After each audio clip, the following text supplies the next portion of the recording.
आज RW offline test series का model paper 9 करने वाले हैं हम। आज का मॉडल पेपर जो आम मॉडल पेपर नहीं है, ये बहुत इम्पोर्टेंट मॉडल पेपर है। आज के मॉडल पेपर में अगर आपने 25+ क्वेश्चन सही किए हर सेक्शन में, तो आपका तैयारी एकदम ठीक है स्टूडेंट। तो क्लास में एंड तक बने रहना बहुत ज़्यादा इम्पोर्टेंट है। अगर साथियों अंतिम समय में आप यूपी पुलिस कांस्टेबल के लिए स्कोर बूस्ट करना चाहते हैं, अपना स्कोर बढ़ाना चाहते हैं, तो ये मॉडल पेपर जरूर देख कर जाना सभी स्टूडेंट। चलिए शुरू करते हैं बिना किसी टाइम वेस्ट के। पहला प्रश्न दिया गया है हिंदी। टेढ़े मेढ़े मस्ते टेढ़े मेढ़े रास्ते, अपने अपने खिलौने और भूले बिसरे चित्र उपन्यास किस साहित्यकार की रचनाएं हैं? ये किस साहित्यकार की रचनाएं हैं? जल्दी से कमेंट करके बताएंगे। जिस भी प्रश्न का आपको उत्तर पता है स्टूडेंट, एक बार उत्तर जरूर कमेंट करेंगे। तो ये आपकी भगवती चरण वर्मा की रचनाएं हैं। किसकी है? भगवती चरण वर्मा को याद रखेंगे। अगला प्रश्न है नमक मिर्च लगाना, इस मुहावरे का उचित अर्थ क्या है? चयन करेंगे, जल्दी से बताएंगे उचित अर्थ क्या है नमक मिर्च लगाना।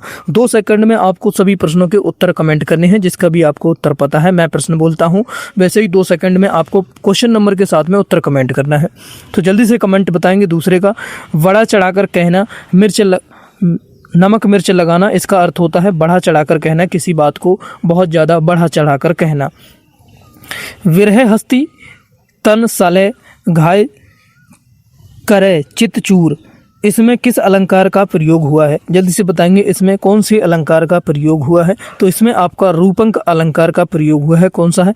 विरह हस्त तन साले गाय करे चित चूर, इसमें आपका रूपक अलंकार बिल्कुल सही जवाब होगा। डी बिल्कुल राइट आंसर है। विखरे मोती किस कवि का पहला कहानी संग्रह है? विखरे मोती जो है कौन से कवि का पहला कहानी संग्रह है? तो याद रखेंगे ये आपका बनारसी दास चतुर्वेदी का पहला कहानी संग्रह है। किसका है? बनारसी दास चतुर्वेदी। डी बिल्कुल सही जवाब होगा। मलिक मोहम्मद जायसी ने किस भाषा का सरल और साधारण रूप अपनाया था? मलिक मोहम्मद जायसी ने, याद रखेंगे, आपका अवधी भाषा का सरल और साधारण रूप अपनाया था। कौन सा? अवधी भाषा को याद रखेंगे। स्त्री शब्द का बहुवचन बताइए, इनमें से स्त्री का बहुवचन जल्दी से बताएंगे। स्त्रियों, स्त्रियाएं, स्त्री या फिर स्त्रियां। राइट आंसर जल्दी से कमेंट करेंगे। तो स्त्री का स्त्रियां जो है बहुवचन बिल्कुल सही होगा। समानाधिकरण और व्याधिकरण किसके भेद हैं? समानाधिकरण और व्याधिकरण ये दोनों किसके भेद हैं? जल्दी से उत्तर कमेंट करेंगे किसके भेद हैं? तो ये आपके समुच्चय बोधक अव्यय के भेद हैं। किसके हैं? समुच्चय बोधक अव्यय के भेद हैं दोनों। आदि का विलोम शब्द क्या है? इनमें से आदि का विलोम जल्दी से बताएंगे। आदि का विलोम क्या होगा? अंत होगा। आदि का विलोम अंत। आदि मीन्स यहाँ पर क्या होता है? शुरुआत, और अंत मीन्स तो अंत होता ही, याद रखेंगे। आदि का अर्थ यहाँ पर शुरुआत होता है, इसलिए इसका विलोम जो है अंत होगा।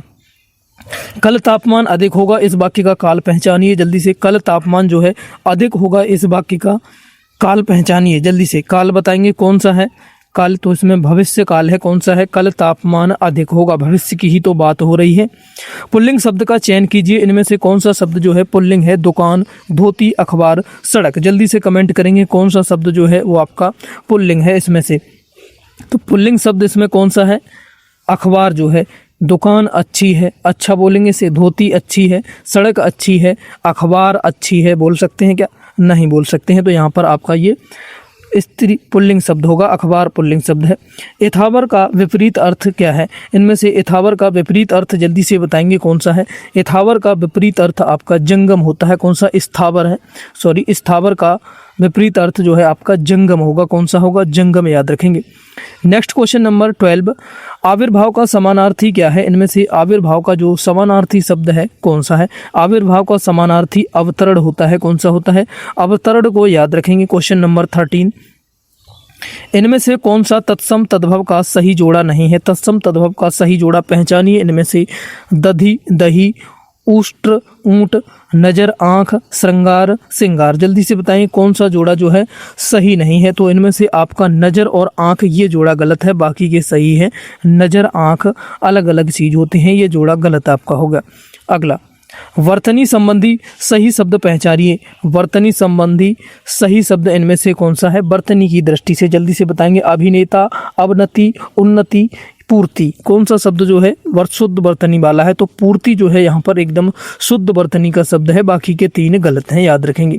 जयशंकर प्रसाद की कहानी कौन सी है? इनमें से जयशंकर प्रसाद की कहानी बताएंगे। ग्राम, ममता, पुरस्कार या फिर गुंडा। कौन सी है जो जयशंकर प्रसाद की कहानी है? तो जयशंकर प्रसाद की कहानी इनमें से ग्राम है। कौन सी है? ग्राम जो है जयशंकर प्रसाद की कहानी है। नेक्स्ट प्रश्न देखेंगे जल्दी से इनमें से। काशी का 80 किसकी रचना है? काशी का 80 जो है किसकी रचना है? तो काशी का 80 जो रचना वो आपकी है काशीनाथ सिंह की है। इनके नाम में ही काशी है, याद रखेंगे, काशीनाथ सिंह की है काशी का 80। निम्नलिखित वाक्यों से में से शुद्ध वाक्य का चयन कीजिए। कौन सा वाक्य इनमें से शुद्ध है? उसने वहां पहुंचकर शोर मचाया, उसका घर मेरे को मालूम नहीं, मैंने यह सब बोला, मेरे से बात मत उलझो, घर जाओ। जल्दी से बताएंगे कौन सा इनमें से शुद्ध वाक्य है। शुद्ध वाक्य जल्दी से कमेंट करेंगे स्टूडेंट। तो शुद्ध वाक्य इनमें से एक ही लग रहा है, उसने वहां पहुंचकर शोर मचाया। ए बिल्कुल सही जवाब होगा। माटी की मूर्तें किस लेखक की रचना है? माटी की मूर्तें जो है कौन से लेखक की रचना है? तो ये आपकी रामवृक्ष बेनीपुरी की रचना है। माटी की मूर्तें रामवृक्ष बेनीपुरी की रचना है।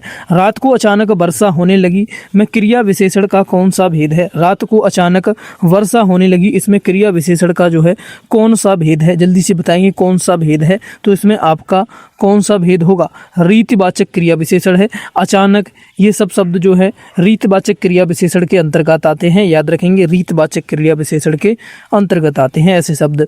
भौतिकी शब्द में कौन सा प्रत्यय है? भौतिकी में प्रत्यय पहचानिए जल्दी से, कौन सा प्रत्यय है इसमें? प्रत्यय मीन्स पीछे वाला, तो इसमें ई प्रत्यय है। भौतिकी में जो है बड़ा लघु ई, दीर्घ ई जो आया है वही इसका प्रत्यय है, याद रखेंगे। निर्भिमान शब्द में कौन सा उपसर्ग है? निर्भिमान शब्द में उपसर्ग पहचानिए जल्दी से, कौन सा उपसर्ग है? तो इसमें आपका निर उपसर्ग है। कौन सा है? निर उपसर्ग है। अगला, कौन सा विराम चिन्ह दो पृथक सत्ताओं या दो शब्दों को जोड़ता है? कौन सा विराम चिन्ह है? जल्दी से बताएंगे। दो शब्दों को जोड़ता है, योजक चिन्ह होता है। कौन सा? योजक चिन्ह ही तो दो ऐसे लगता है, एक शब्द के बीच में एक शब्द इधर लिखा होगा, एक इधर लिखा होगा, यही तो योजक चिन्ह इसके बीच में लगता है। मनोबल में कौन सी संधि है? मनोबल में संधि पहचानिए जल्दी से, कौन सी संधि है? तो इसमें आपकी विसर्ग संधि होगी। कौन सी? मनोबल में विसर्ग संधि होगी। कर्ता-कृत में समास बताइए कौन सा है? कर्ता-कृत में जो है समास कौन सा है? तो इसमें आपका कर्मधारय समास होगा। कौन सा? कर्ता-कृत में कर्मधारय समास बिल्कुल सही जवाब होगा। अगला 25 बताइए। चमक उठी सन 57 में वो तलवार पुरानी थी, रस का भेद बताइए। जल्दी से बताइए कौन सा रस है? वीर रस है, श्रृंगार रस है, हास्य रस है या फिर भक्ति रस है? जल्दी से उत्तर कमेंट करके बताएंगे स्टूडेंट कौन सा रस है इसमें। तो इसमें वीरता की तो बात हो रही है, चमक उठी तलवार वीरता की ही तो बात हो रही है, वीर रस इसमें बिल्कुल सही जवाब होगा। निम्नलिखित प्रश्न में 4 विकल्पों में से उस सही विकल्प का चयन करें जो बताता है कि नीचे दिए गए छंद के प्रत्येक चरण में कितनी मात्राएं होती हैं। जल्दी से बताएंगे। करते अभिषेक योद पयोद है, बलिहारी इस देश की है मातृभूमि, तू सत्य ही सगुण मूर्ति सर्वेश की। 15 से 13 क्रम से 28, प्रत्येक चरण में 24 या फिर सी पहले और तीसरे चरण में 12, डी प्रत्येक चरण में 26 है। जल्दी से बताएंगे यहाँ पर कौन सा सही जवाब होगा। राइट आंसर जल्दी से पकड़ के बताएंगे स्टूडेंट। तो सही जवाब है इसमें आपका 15 से 13 क्रम से 28 याद रखेंगे। ए बिल्कुल यहाँ पर सही जवाब होगा। अगला है पिताजी तीर्थ यात्रा पर जाएंगे, इस वाक्य का किस काल कौन सा काल है? इस वाक्य में जो है कौन सा काल है? जल्दी से बताएंगे। पिताजी तीर्थ यात्रा पर जाएंगे, क्या पिताजी अभी चले गए हैं तीर्थ यात्रा पर? नहीं, अभी तो जाना बाकी है। तो सामान्य भविष्य काल की ही तो बात हो रही है, सामान्य भविष्य काल की बात हो रही है। छत से ईंट गिरी में कौन सा कारक है? छत से ईंट गिरी, जल्दी से बताएंगे। छत से ईंट गिरी, छत से ईंट अलग हो रही है क्या? जल्दी से बताएंगे। छत से ईंट अलग हो रही है तो अलगाव का भाव किस में आता है? अपादान, अपादान से ही तो अलग होता है। पेड़ से पत्ते गिरे, जल्दी से बताएंगे। इसमें से लड़का छत से कूद गया, तो इसमें कौन सा कारक होगा? जल्दी से बताएंगे। निम्नलिखित में से कौन सा शब्द संबंधवाचक सर्वनाम है? इनमें से कौन सा शब्द है जो संबंधवाचक सर्वनाम है, संबंध बनाता है शब्दों के बीच में? जल्दी से बताएंगे संबंधवाचक सर्वनाम कौन सा है? तो संबंधवाचक सर्वनाम यहाँ पर जो है कौन सा है? जो है कौन, ये तो प्रश्नवाचक है, कुछ ये अनिश्चयवाचक है, आपका आपकी ये तो आपका अलग है। यहाँ पर जो प्रश्न संबंधवाचक है वो जो ही आया है। जातिवाचक संज्ञा इनमें से कौन सी है? रसीला, कामायनी, वकील, राम। जातिवाचक संज्ञा बताएंगे। जातिवाचक संज्ञा होती कौन सी है? जिसके जैसा कोई दूसरा ना हो, वही जातिवाचक संज्ञा होगी। जल्दी से बताएंगे जातिवाचक संज्ञा, तो यहाँ पर वकील जो है एक जातिवाचक संज्ञा है, विशेष जाति है। वकील जो है विशेष जाति की बात हो रही, तो यहाँ पर एक जातिवाचक संज्ञा है। कौन सी है? जातिवाचक संज्ञा शब्द वकील है। यहाँ पर अगला एक जाति का बोध हो रहा है। जो किसी भी स्थिति में टाला ना जा सके उसे क्या कहते हैं? जल्दी से बताएंगे। जो किसी भी स्थिति में ना टाला जा सके उसे अनिवार्य कहते हैं। क्या कहते हैं? अनिवार्य कहते हैं। याद रखेंगे, बी बिल्कुल सही जवाब होगा। मृत्तिका शब्द का तद्भव रूप कौन सा होगा? मृत्तिका शब्द का तद्भव जल्दी से पहचानिए। मिट्टी को ही मृत्तिका कहते हैं। संस्कृत में मिट्टी को मृत्तिका कहते हैं। मिट्टी जो है तद्भव रूप है मृत्तिका का, याद रखेंगे। अवधि बोली का अन्य नाम क्या है? अवधि बोली का जो अन्य नाम है कौन सा है? कोसली, वनाफरी, वैगानी या फिर मधेसी। जल्दी से बताएंगे। अवधि बोली का जो दूसरा नाम है कौन सा है? कोसली बोलते हैं। और दूसरा नाम अवधि बोली का कौन सा है? कोसली है। याद कर लीजिए, कोसली होगा। अगला है, जब दो व्यंजन एक साथ मिलते हैं तो उन्हें क्या कहते हैं? जब दो व्यंजन एक साथ मिलते हैं तो उन्हें क्या कहा जाता है? तो याद रखेंगे, तब उन्हें संयुक्त व्यंजन कहते हैं। जब दो व्यंजन एक साथ मिलते हैं तो संयुक्त व्यंजन कहलाते हैं। अब यहाँ से आपका स्टूडेंट गद्यांश दिया गया है। गद्यांश को पढ़कर जो प्रश्न दिए गए हैं उनका जवाब देना है। आज समाज में अपराध और बुराइयां दिखाई देती हैं। नैतिक मूल्यों का पतन हो रहा है। हर व्यक्ति स्वार्थ से घिरा है। उसका मूल कारण प्रेम का न होना है। हिंसा, द्वेष, वैमनस्य, शत्रुता आदि विकारों का उद्भव भी प्रेम के अभाव में होता है। प्रेम सुखी जीवन का आधार है। प्रेम के अनेक रूप होते हैं। मातृ प्रेम, पारिवारिक प्रेम, ईश्वर प्रेम, देश प्रेम आदि। प्रेम का रूप चाहे कोई भी हो, वह प्रगाढ़ और मधुर संबंधों को बनाने वाला है। प्रेम के कारण ही समाज या राष्ट्र प्रगति करते हैं और अनेक समस्याएं स्वतः सुलझ जाती हैं। दो समुदाय, समाज या राष्ट्र प्रेम के कारण ही एक दूसरे से जुड़ते हैं। किसी समस्या का हल ही प्रेम से निकल सकता है, क्रोध या झगड़े से नहीं। समाज में फैली सांप्रदायिकता, भेदभाव, द्वेष, शत्रुता, आतंकवाद आदि को यदि मिटाना है तो पहले लोगों में एक दूसरे के प्रति प्रेम भाव उत्पन्न करना होगा। समाज और राष्ट्र भी तभी प्रगति कर सकते हैं और अपना अस्तित्व बनाए रख सकते हैं जब आपसी संबंध सुदृढ़ हों और एक दूसरे के प्रति त्याग की भावना हो और यह सब एक चीज से संभव है और वह है प्रेम। तो पूरे गद्यांश में किसकी बात हुई? प्रेम की बात हुई। तो शीर्षक क्या निकलेगा? इस अवतरण का एक उचित शीर्षक दीजिए। जल्दी से बताइए, उचित शीर्षक क्या होगा? किसकी बात हुई? पूरे गद्यांश में प्रेम की ही तो बात हुई है। तो ए बिल्कुल सही जवाब होगा, प्रेम की बात हुई है। प्रेम के कितने रूप होते हैं? जल्दी से बताएंगे। प्रेम के रूप कितने होते हैं? रूप बताएंगे। प्रेम के कितने रूप होते हैं? मातृ प्रेम, ईश्वर प्रेम, पारिवारिक प्रेम है। तो क्या ये सभी प्रेम के ही रूप हैं? हाँ, अभी तो पढ़ा है ABC और देश प्रेम, ये सभी किसके? प्रेम के ही तो रूप है। डी बिल्कुल राइट आंसर होगा। समाज में होने वाला अपराध और नैतिक मूल्यों के पतन का मूल कारण क्या है? मूल कारण बताएंगे जल्दी से स्टूडेंट। मूल कारण क्या है? हिंदी का अंतिम प्रश्न है। प्रेम का भाव जो है मूल कारण है। प्रेम का अभाव जो है, प्रेम नहीं है, उसी के लिए पतन का मूल कारण है। यहाँ आपकी हिंदी कंप्लीट हुई। स्टूडेंट कमेंट करके बताएंगे हिंदी में कितने क्वेश्चंस आपने सही बना पाए। हिंदी में ओवरऑल 37 में से कितना स्कोर आपका आया है? 37 में कितना स्कोर आपने कर पाया है? आगे जीके जीएस शुरू करते हैं। आगे और भी इंपॉर्टेंट क्वेश्चन हैं स्टूडेंट जो एग्जाम में पूछे जा सकते हैं। ये साथियों अंकित भाटी टेस्ट सीरीज के क्वेश्चन हैं। ऑफलाइन टेस्ट सीरीज जो निकाली है, एग्जाम में क्वेश्चन रिपीट भी हो सकते हैं। आप समझ सकते हैं किस लेवल के क्वेश्चंस है RWA रखता है, तो साथियों क्वेश्चन रिपीट भी हो सकते हैं। तो आपको बिल्कुल ही मिस नहीं करना है, अंत तक बिल्कुल स्कोर पूरा एंड में जीके जीएस का भी बताकर जाना है। अगला प्रश्न, प्रत्येक संसदीय बैठक का पहला घंटा निम्नलिखित में से किसके लिए आरक्षित है? पहला घंटा जो संसदीय बैठक का होता है वो किसके लिए आरक्षित होता है? जल्दी से बताएंगे। तो वो आपका प्रश्नकाल के लिए आरक्षित होता है। किसके लिए? प्रश्नकाल के लिए आरक्षित होता है, याद रखेंगे। भारतीय संविधान के जनक के रूप में किसे जाना जाता है? भारतीय संविधान के जनक के रूप में आपके डॉक्टर भीमराव अंबेडकर को जाना जाता है। सभी को पता होगा, डॉक्टर VR अंबेडकर। निम्नलिखित में से घटनाओं का कालक्रम अनुसार व्यवस्थित कीजिए और नीचे दिए गए कूट से सही उत्तर का चयन कीजिए। घटनाएं जो हुई हैं, इंटर आयोग, सेल्डर आयोग, वुड का घोषणा पत्र और सार्जेंट आयोग, इनमें से कौन सा पहले हुआ था? उसी क्रम से इनसे लगाकर बताएंगे स्टूडेंट कौन सा क्रम सही होगा। तो डी बिल्कुल सही क्रम होगा। 3, 1, 2, 4। कौन सा? 3.1 पहले नंबर पर आएगा वुड का घोषणा पत्र, उसके बाद आपका हंटर आयोग आएगा, उसके बाद आपका सेटलर आयोग आएगा, उसके बाद आपका कौन सा आएगा? सार्जेंट योजना। तो डी बिल्कुल यहाँ पर सही जवाब बनेगा, डी राइट आंसर होगा। याद कर लेंगे स्टूडेंट जिनको नहीं पता है। 1857 विद्रोह के प्रसिद्ध नेताओं में से एक तात्या टोपे को अंग्रेजों ने वर्ष 1859 में फांसी दी थी। जल्दी से बताएंगे कहाँ पर फांसी दी थी? प्रसिद्ध नेता को फांसी दी थी, जल्दी से बताएंगे। राइट आंसर फटाफट से कमेंट करेंगे स्टूडेंट। तो शिवपुरी को में फांसी दी गई थी। 1857 के प्रसिद्ध नेताओं में से एक तात्या टोपे को अंग्रेजों ने वर्ष 1959 में शिवपुरी में फांसी दी थी। कहाँ पर? शिवपुरी, याद रखेंगे। इनमें से कौन गजनवी राजवंश का संस्थापक था? गजनवी राजवंश का संस्थापक जल्दी से बताएंगे कौन सा था? अल्पतगीन था। कौन सा था? अल्पतगीन। याद कर लीजिए भैया अगर याद नहीं है तो। मालवा पठार की मिट्टी मुख्य रूप से किस प्रकार की है? उत्तर कमेंट करते रहेंगे स्टूडेंट। सभी क्वेश्चन नंबर के साथ में उत्तर जरूर कमेंट करना।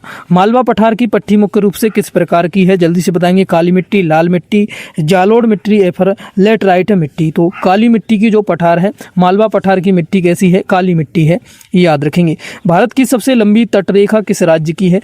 सबसे लंबी तटरेखा भारत की किस राज्य की है? तो गुजरात की सबसे लंबी तटरेखा है। उत्तर प्रदेश के किस जिले को सीमा अंतर्राष्ट्रीय सीमा से लगती है? उत्तर प्रदेश के किस जिले की सीमा जो है अंतर्राष्ट्रीय सीमा से लगती है? बताएंगे। इंटरनेशनल सीमा से स्पर्श करती है। तो बलिया जिले की जो सीमा है अंतर्राष्ट्रीय सीमा से लगती है। भारत में वस्तु एवं सेवा कर जीएसटी परिषद का अध्यक्ष कौन होता है? जीएसटी परिषद का मोस्ट इंपोर्टेंट क्वेश्चन है। और एक ये भी याद रखना स्टूडेंट, जीएसटी लागू कब हुआ था? एक बार कमेंट करके बता देंगे। जीएसटी परिषद का जो अध्यक्ष होता है, याद रखेंगे, आपका केंद्रीय वित्त मंत्री होता है। कौन होता है? केंद्रीय वित्त मंत्री होता है। भारत में राजकोषीय घाटा का मुख्य कारण क्या है? राजकोषीय घाटा का भारत में मुख्य कारण जल्दी से बताएंगे। सरकार का कुल व्यय उसके कुल राजस्व से अधिक होना। सरकार का कुल जो व्यय है उसके राजस्व से यानी कि संपत्ति से अधिक व्यय होना हो जाए तो उसे राजकोषीय घाटा कहते हैं। क्या कहते हैं? राजकोषीय घाटा कहा जाता है, याद रखेंगे। निम्नलिखित में से कौन सी महारत्न कंपनी है? जल्दी से बताएंगे। इनमें निम्नलिखित में से कौन सी महारत्न कंपनी है? Whale, airport authority of India, NALCO या फिर भारतीय विमानपत्तन प्राधिकरण? विमानपत्तन प्राधिकरण। जल्दी से बताएंगे कौन सी जो महारत्न कंपनी है इनमें से कौन सी है? तो वो आपकी व्हेल कंपनी जो है महारत्न कंपनी है, याद रखेंगे। लाल क्रांति का संबंध किसके उत्पादन से है? लाल क्रांति का जो संबंध है किसके उत्पादन से है? तो लाल क्रांति का संबंध आपका टमाटर और मांस से है। किससे है? टमाटर और मांस उत्पादन से है। एक बार सभी क्रांतियां स्टूडेंट जरूर पढ़ लेना, एक क्वेश्चन आपको देखने को मिलेगा इसमें से। गन्ने से चीनी बनाना अर्थव्यवस्था के किस क्षेत्र का उदाहरण है? गन्ने से चीनी बनाना अर्थव्यवस्था के किस क्षेत्र का उदाहरण है? तो ये आपका द्वितीयक क्षेत्र का उदाहरण है। किसका है? द्वितीयक क्षेत्र का उदाहरण है। आसमान का रंग नीला किसके कारण दिखाई देता है? आसमान का जो रंग है नीला दिखाई देता है, लेकिन किसके कारण दिखाई देता है? प्रकाश के प्रकीर्णन के कारण दिखाई देता है। सी बिल्कुल सही जवाब होगा। मनुष्य के रक्त का पीएच मान कितना होता है? मनुष्य के रक्त का जो पीएच मान होता है कितना होता है? जल्दी से कमेंट करेंगे। 7.4 होता है। कई बार कराया था, पिछले एक सेट में भी ये क्वेश्चन था। 7.4 जो मनुष्य के रक्त का पीएच मान होता है, याद रखना है। चौरसिया नृत्य किस समुदाय द्वारा किया जाता है? चौरसिया नृत्य जो है कौन से समुदाय के द्वारा किया जाता है? तो ये आपके कहार समुदाय के द्वारा किया जाता है। यूपी होमगार्ड में आया हुआ प्रश्न है, याद कर लेंगे स्टूडेंट। आप गलती मत कर देना अगर पेपर आपका अच्छे लेवल का आ गया तो। एशियन गेम्स में स्वर्ण पदक जीतने वाली एथलीट पारुल चौधरी किस जिले से हैं?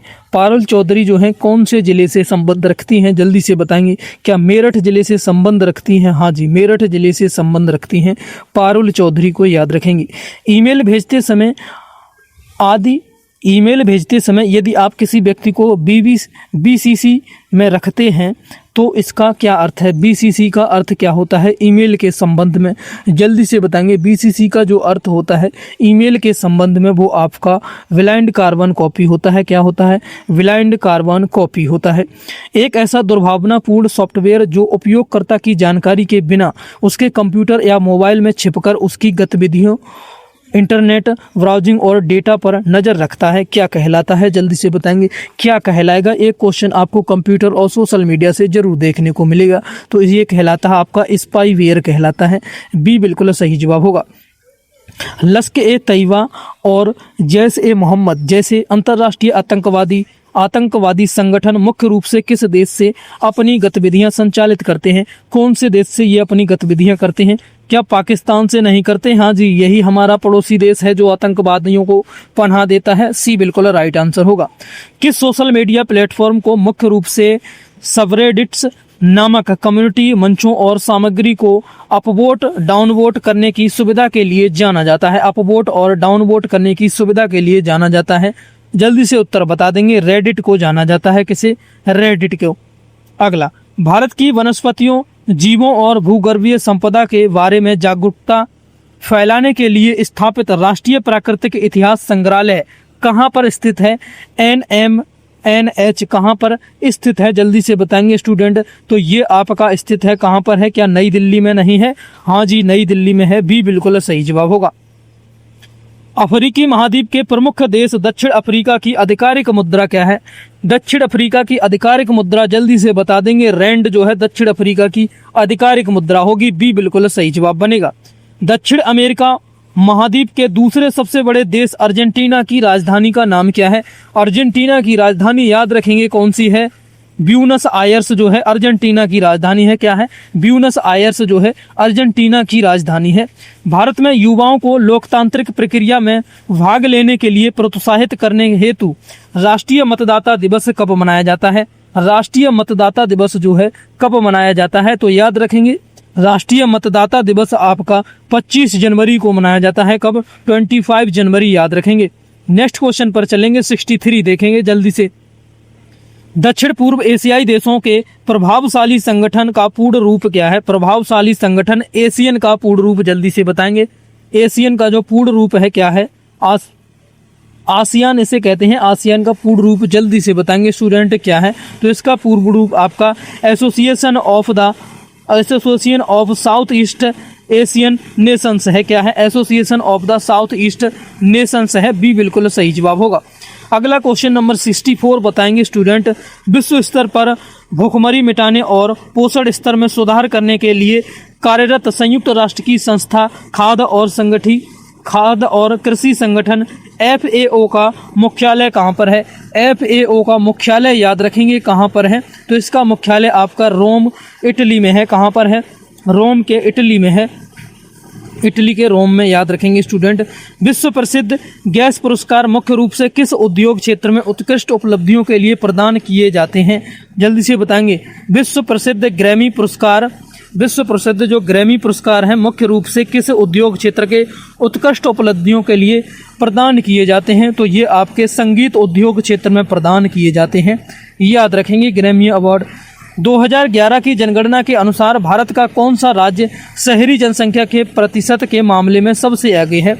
कौन सा राज्य है शहरी जनसंख्या के प्रतिशत के मामले में सबसे आगे है स्टूडेंट? तो सबसे आगे आपका गोवा है। कौन सा राज्य है? गोवा राज्य है। वैश्विक पर्यावरण संरक्षण के संदर्भ में वर्ष 1971 में हस्ताक्षरित रामसर सम्मेलन का संबंध मुख्य रूप से किसके संरक्षण है? रामसर सम्मेलन का संबंध जो है याद रखेंगे स्टूडेंट आर्द्र भूमि संरक्षण से संबंधित है। किससे है? आर्द्र भूमि संरक्षण के संबंधित है। मैदानी हॉकी के खेल के मंच में के दौरान प्रत्येक टीम की ओर से मैदान पर एक समय में कितने खिलाड़ी होते हैं? मैदानी हॉकी में जल्दी से बताएंगे एक समय में कितने खिलाड़ी मैदान पर होते हैं? तो एक समय में आपके 11 खिलाड़ी मैदान पर होते हैं। याद रखेंगे। उत्तर प्रदेश के जिला स्तर की प्रशासनिक व्यवस्था में जिले के नागरिक प्रशासन का सर्वोच्च प्रमुख कौन होता है? सिविल एडमिनिस्ट्रेशन का सर्वोच्च कौन होता है? जल्दी से बताएंगे सिविल एडमिनिस्ट्रेशन कौन होता है? तो वो आपका जिला अधिकारी होता है, डिस्ट्रिक्ट मजिस्ट्रेट, जिसे DM भी कहते हैं। याद रखेंगे। उत्तर प्रदेश पुलिस बल में किसी पुलिस स्टेशन, थाने या प्रभारी अधिकारी SHO आमतौर पर किस रैंक का अधिकारी होता है, जो कि सर्वोच्च अराजपत्रित रैंक भी है? जल्दी से बताइए किस रैंक का अधिकारी होता है? जल्दी से बताएंगे कौन सी रैंक का अधिकारी होता है? SI SHO। तो ये आपका निरीक्षक यानी कि इंस्पेक्टर रैंक का अधिकारी होता है। इंस्पेक्टर रैंक का होता है। मिडनाइट्स चिल्ड्रन नामक पुस्तक उपन्यास के रचयिता कौन है? मिडनाइट्स चिल्ड्रन नामक प्रसिद्ध उपन्यास के रचयिता कौन है? जल्दी से बताएंगे कौन है इसके रचयिता? सलमान रुश्दी हैं। कौन है? सलमान रुश्दी हैं। काफ़ी फेमस है, कई बार पूछे जाते हैं ये क्वेश्चंस। उत्तर प्रदेश के राज्य के शीर्ष न्यायालय इलाहाबाद उच्च न्यायालय का मूल स्थान कहाँ स्थित है? उत्तर प्रदेश राज्य के शीर्ष न्यायालय इलाहाबाद उच्च न्यायालय का मूल शीर्ष स्थान है वो आपका कहाँ पर स्थित है? जल्दी से बताएंगे तो प्रयागराज में ही तो है। इलाहाबाद प्रयागराज में ही तो है। नाम ही तो परिवर्तन हो गया है, कैसे आप भूल जाएंगे? नहीं जी। आगे चलिए और क्वेश्चन नंबर 73 का आंसर बताइए। इसरो के गगनयान मिशन के लिए चुने गए 4 अंतरिक्ष यात्रियों में से ग्रुप कैप्टन शुभांशु शुक्ला का संबंध उत्तर प्रदेश के किस शहर से है? शुभांशु शुक्ला जो है उत्तर प्रदेश के किस जिले से संबंधित हैं? जल्दी से बताएंगे किस शहर से संबंधित हैं? तो इनका संबंध आपका लखनऊ से है। कहाँ से है? लखनऊ, याद रखेंगे भैया, लखनऊ से संबंधित है। 2026 में होने वाले फीफा विश्व कप की मेजबानी कौन से देश करेंगे? फीफा विश्व कप की जो मेजबानी है कौन से देश 2026 में करेंगे? तो अमेरिका, कनाडा और मेक्सिको करेंगे। कौन? अमेरिका, कनाडा और मेक्सिको करेंगे। बी बिल्कुल राइट आंसर होगा। अगला क्वेश्चन देख लीजिए, 75 नंबर, सबसे लास्ट क्वेश्चन है आज की मॉडल पेपर का। उत्तर प्रदेश में महिलाओं की सुरक्षा के लिए सेफ सेफ्टी प्रोजेक्ट के तहत कितने शहरों को शामिल किया गया है? सेफ सेफ्टी प्रोजेक्ट के तहत उत्तर प्रदेश के कितने शहरों को शामिल किया गया है? उत्तर कमेंट करके बता देना स्टूडेंट। HW का प्रश्न है, हर एक मॉडल पेपर में दिया जाता है। और कल का मॉडल पेपर 10 देखने के लिए चैनल को सब्सक्राइब कर लें जो साथी चैनल से नए जुड़े हैं, और बेल आइकन को ऑन करना बिल्कुल मत भूलना, तभी नोटिफिकेशन मिलेगा जब आप घंटे वाले बेल आइकन को ऑन करेंगे। स्टूडेंट अंतिम समय में आपको जितनी ज़्यादा प्रैक्टिस करेंगे उतना अच्छा आपका एग्जाम में स्कोर आएगा। स्कोर बूस्ट करना चाहते हैं तो साथियों डेली आपको प्रैक्टिस करनी है। रोज एक मॉडल पेपर हम करवाते हैं रात 8 बजे। RW टेस्ट सीरीज के पूरे 20 मॉडल पेपर हम करने वाले हैं। जब तक कंप्लीट नहीं हो जाते हैं डेली आपको रात 8 बजे क्लास देखनी है स्टूडेंट। और कल से आपकी GK GS की क्लास भी आने वाली है जिसमें हम होमगार्ड को मद्देनजर रखते हुए डीप लेवल के क्वेश्चंस कराएंगे। सुबह वो क्लास आएगी, उसको भी जरूर देखना। अगर GK GS में स्टूडेंट आप 25+ या 30 का स्कोर लाना चाहते हैं तो GK GS का भी प्रैक्टिस जरूर करना स्टूडेंट। कल से शुरू हो रही है।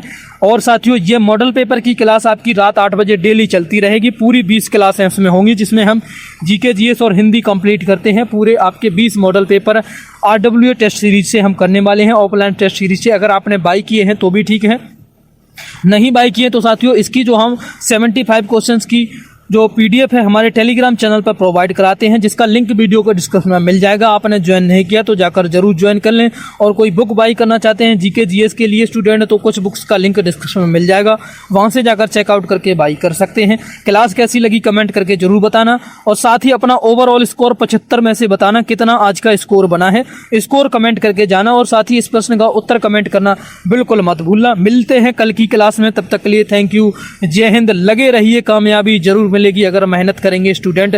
कल की क्लास में आना मत भूलना, रात 8 बजे आएगी। थैंक यू, जय हिंद।